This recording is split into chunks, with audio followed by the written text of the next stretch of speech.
ভালোবেসে ডাক দিয়ে বলেন, সবকিছুই তোমারে দিলাম, এমন জাহান্নামের আগুন থেকে নিজেকে বাঁচাও এবং কবর থেকে নিজেকে বাঁচাও, পরিবারকে বাঁচাও, পরিবার আত্মীয় স্বজন যারা সবাইকে বাঁচাও। কারণ আল্লাহ চাই না, খোদার কসম করে বলতেছি, আল্লাহ চাই না যে একজন কালেমা পণ্যওয়ালা মানুষ জাহান্নামে যাক, আল্লাহ চাই না।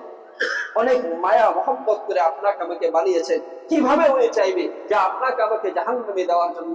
আপনার ছোট বাচ্চা, আমার ছোট বাচ্চা একটু আঘাত পেলে আপনার আমার দিনটা কাঁপে ওঠে যে আমার বাচ্চাকে ভালো করার জন্য কি করা লাগবে। সাথে সাথে আমরা ট্রিটমেন্টের জন্য দৌড়াদৌড়ি ছুটাছুটি শুরু করে দিই। আল্লাহ বলে, যখন হাসরের মাঠে আমি কিছু মানুষকে ঘোষণা করে দিব এরা জাহান্নামে চলে যাবে, তারপরেও আল্লাহ তাআলা মায়ার নজরে তাকায় থাকতেছে যে কোনো ফেরেশতা যদি একটু তাদের প্রতি বিনয়ী হয়ে জাহান্নামের সামনে ব্যারিকেড দিয়ে বলে না, এদেরকে জাহান্নামে দেওয়া যাবে না, আল্লাহ তারপরেও তাকায় থাকতেছে। কিন্তু আল্লাহ তাকায় থাকার লাভ কি হবে?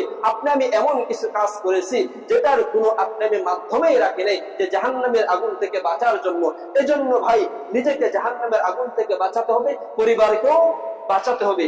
আল্লাহ রাব্বুল আমিন যেন আপনাকে আমাকে সকলকে এমন জাহান্নাম থেকে, এমন কবর থেকে হেফাজত করে জান্নাতের মেহমান বানিয়ে দেয়। সকলে